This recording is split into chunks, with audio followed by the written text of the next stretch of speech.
민주당 초선 의원 60여 명이 청와대를 찾아서 민심을 전했다고 합니다. 건의는 있었지만 쓴소리는 없었다는 얘기도 나옵니다. 직접 이야기 나눠보겠습니다. 오늘 청와대 차담회에 참석한 민주당 초선 의원 모임 더민초의 운영위원장인 고영인 의원 연결돼 있습니다. 의원님 나와 계시죠? 네, 안녕하세요. 네, 고영인 의원입니다. 네, 오늘 차담회 10시 반에 시작해서 1시간 반 정도 진행이 된 것 같습니다. 현장 분위기 한마디로 어땠습니까?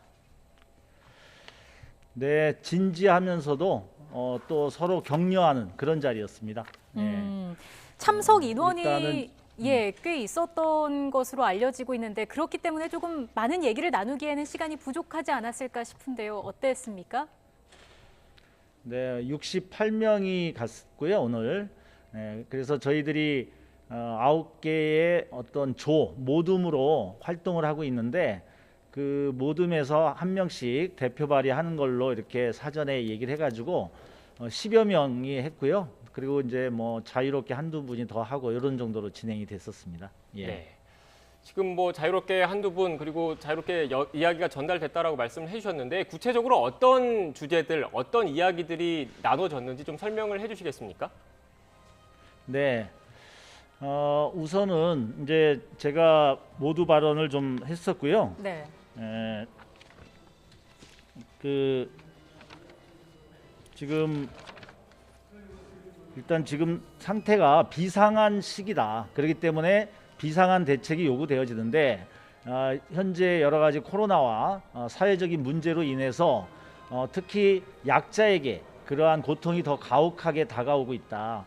특히 청년, 소상공인 그리고 많은 또 그 비보험 그러니까 보험에 가입돼 있지 않은 실직자 이런 분들의 상황을 우리가 봐야 된다. 그래서 이 청년들은 특히 공정성의 문제도 제기하고 자신들의 삶의 뿌리까지 와닿는 그런 주거 안정 문제를 비롯한 그런 삶의 개선 문제들이 있다라는 거. 그리고 이런 실직자들에게는 지금 사회적 지원이 제대로 마련이 안 돼 있습니다. 그래서 단 몇 달간만이라도 긴급 지원책이 필요하다. 그래서 이러한 것들을 하려면 우리가 옛날에도 재난 시기에는 주민들을 위해서 국민들을 위해서 곡간을 풀고 국민들을 구제했었습니다. 그런데 지금 많은 어떤 이러한 수요가 있음에도 불구하고 재정 당국 즉 기재부를 중심으로 한 이러한 부분들은 어떻게 하면 곡간을 이렇게 걸어 잠글 것인가 너무 이쪽에 맞춰 있지 않나. 그래서 이거를 우리 대통령께서 좀 더 나서서 적극적으로 지금의 비상한 시기에 어떤 재정을 투입하는 이런 거에 대해서 좀 저희들이 적극적으로 말씀드렸습니다. 네, 차담회에서 나온 내용들을 말씀을 해주셨는데 근데 정책 요청이 있었을 뿐이지 쓴소리는 없었다 이런 비판도 있습니다. 여기에 대해서는 어떤 말씀 해주시겠습니까? 그거는 그동안 저희들이 2030도 그렇고 학자들 또 지역에서 민심을 통해서 많은 쓴소리를 들었습니다. 그래서 오늘의 자리는 그 쓴소리를 분명히 전달을 하는 거고요.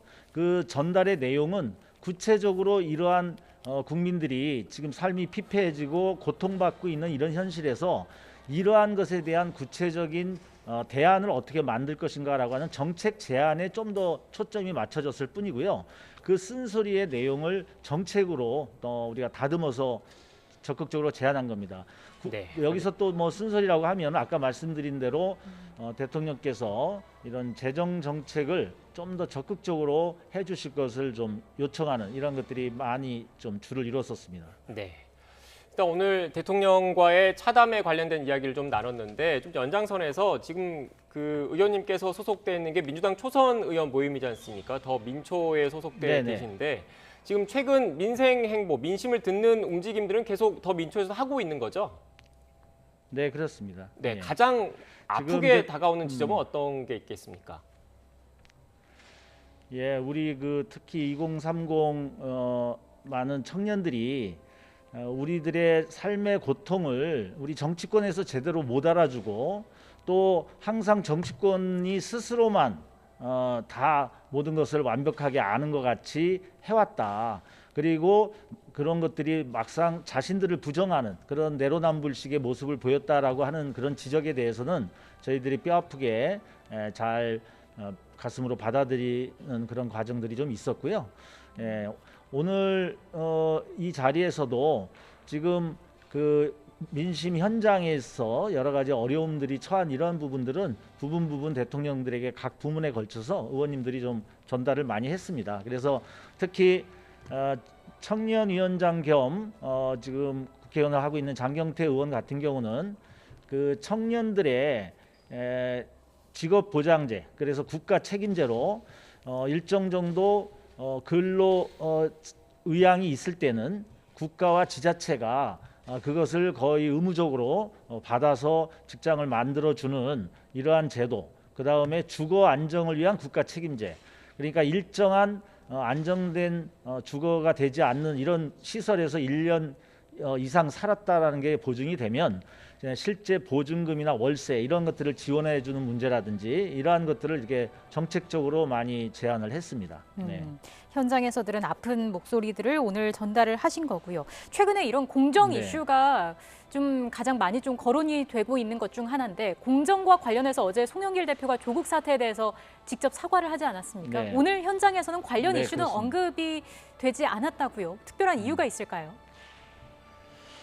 뭐 특별히 다른 이유가 있었던 건 아니고요. 예. 저희 초선들은 아시다시피 지난번에 4.7 보궐선거 이후에 우리 2030 젊은 의원들께서 조국의 문제로 인해서 내로남불로 비춰졌던 거, 우리 청년들이 자신들의 처지와는 다른 특혜성의 아빠 찬스를 이용하는 이런 여러 가지 부분에 대해서 소외감, 박탈감을 느낀 거에 대해서 공식적으로 사과를 했습니다. 그리고 또 저희들이 박원순, 오거돈에 대한 성비위 이런 것들도 저희 초선 의원들은 반성문에 분명히 담았고요. 그래서 이러한 일련의 과정들을 지역 현장에서의 민심과 또 우리 의원들의 여러 가지 의견들을 수렴해서 그것을 집대성해서 송영길 대표가 어제 그렇게 표현을 하신 거고요. 그래서 저희들은 그런 과정들을 일정 정도 존중을 하고 그래서 일정 정도 일단 일단락은 매듭이 지어진 게 아닌가 이렇게 좀 생각하고 있습니다. 네. 지금 뭐 송 대표 사과에 대해서 연장선에서요. 당내 반발도 계속 나오고 있지 않습니까? 더 민초의 전반적인 분위기는 어떻습니까? 이른바 조국 사태에 대해서요. 우리가 그동안 논의한 속에서는 조국 장관이 검찰 개혁을 해 나가는 데 있어서 상징적인 인물이고 그러한 어떤 여러 가지 추진하는 방향이라든가 이런 것들은 정당성이 있다. 이런 것들은 분명히 인정을 하는 거고요. 단지 그러한 검찰 개혁의 문제와 또 이것을 이 검찰 개혁을 반대하고 저항하는 검찰 세력들이 또 일정 정도 조국의 가족의 문제, 별건 수사 이런 것들을 신상털이식으로 해가지고 그 여러 가지 수사를 하는 과정에서 많은 문제들이 불거졌죠. 이거는 이제 분리돼야 되는데 이러한 불거진 과정은 좀 부당했지만 그 결과들이 2030에게는 여러 가지 자신들과는 다른 처지에서 그런 특혜성 박탈감을 가졌다라고 하는 부분, 그리고 거기에 대해서 우리가 좀 더 적극적으로 바라보고 대처하지 못했던 거, 이런 것들은 또 반성해야 된다, 이런 의견들이 있는 겁니다. 단지 이제 이러한 것을 어느 정도 수준으로 반성해야 마냐, 이것은 우리 80여 명의 의원들이 하나로 일치할 수는 없기 때문에 부분 뭐 2030 의원들이 또 그렇게 제안도 했던 거고요. 그래서 하나의 일치된 목소리를 일관되게 얘기하기는 어려웠던 그런 측면도 있습니다. 예.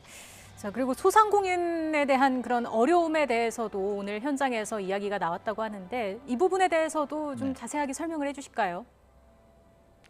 네, 지금 이제 소상공인들이 사실은 그 여러 가지 집합 통제로 인해서 그 많은 그 영업에 지장을 많이 받았던 거죠. 그런데 이것이 국가에 의해서 주어진 거란 말이죠. 그렇기 때문에 국가에 의해서 영업이 제한되고 또는 금지되는 이러한 상황에 대해서 국가가 일정 정도 여기에 대해서 피해를 보상해 줘야 된다. 이건 당연하다라고 우리 많은 의원들이 공감을 하고 있었던 거고요. 네. 그래서 이제 이거에 대한 피해 지원책을 요구했는데 문제는 이제 소급 적용에 대한 여러 의견들이 좀 있었던 겁니다. 근데 이 소급 적용에 가장 좀 반대하고 적극적으로 어떻게 보면 저항한다고 할까요? 이런 부분들이 이제 기재부였기 때문에 좀 이것을 좀 더 전향적으로 이것을 바라보고 일시적으로 이러한 것들에 대한 긴급 처방을 하고 또 나중에 우리가 상황이 호전되고 우리가 집합 여러 가지 이제 집단 면역 이러한 것들이 형성돼서 코로나 상황이 호전되면 또 경기가 살아나면 그것은 다시 또 회수할 수도 있는 거기 때문에 이러한 것들에 대해서 좀 더 유연하게 대응을 해야 되는데 기재부가 너무 이러한 것들을 곡간을 걸어 잠그고 조직 보존 논리에 너무 쌓여 있는 게 아니냐 이런 부분들에 대한 어떻게 보면 약간 뭐 성토성 발언들이 있었던 거죠. 네. 지금 일각에서는 그래서 지금 민주당 차원에서는 전 국민 추가 재난지원금 문제가 거론되고 있는 상황이지 않습니까? 그래서 이 재난지원금 네. 문제보다 먼저 이 손실보상법을 통해서 자영업자들을 좀 지원에 집중해야 되는 것 아니냐 이런 논리로 정부를 설득하는 게 어떻겠느냐 이런 지적도 있던데 여기에 대해서는 어떻게 생각하십니까? 예, 그렇습니다. 일단은 당장에 이제 손실 보상을 좀 중심으로 지원을 해줘야 되는 거고요. 단지 이제 우리가 이거를 해 나가는 데 있어서 객관적인 기준을 만드는 게 굉장히 어려움이 많습니다. 그래서 만약에 이것들이 이제 나름대로 냉정하고 객관적인 기준이 마련이 안 되면 이것이 시행됐을 때 내가 사실은 또 다른 쪽보다 더 피해를 입었음에도 불구하고 보상은 다르다. 이게 불공평하게 이루어졌다. 이러한 어떤 갈등, 사회적 갈등도 굉장히 클 수 있거든요. 그래서 이러한 것들을 좀 더 이렇게 객관적인 기준에 맞춰서 해보려고 하는 그런 노력들이 좀 있는 것 같고요.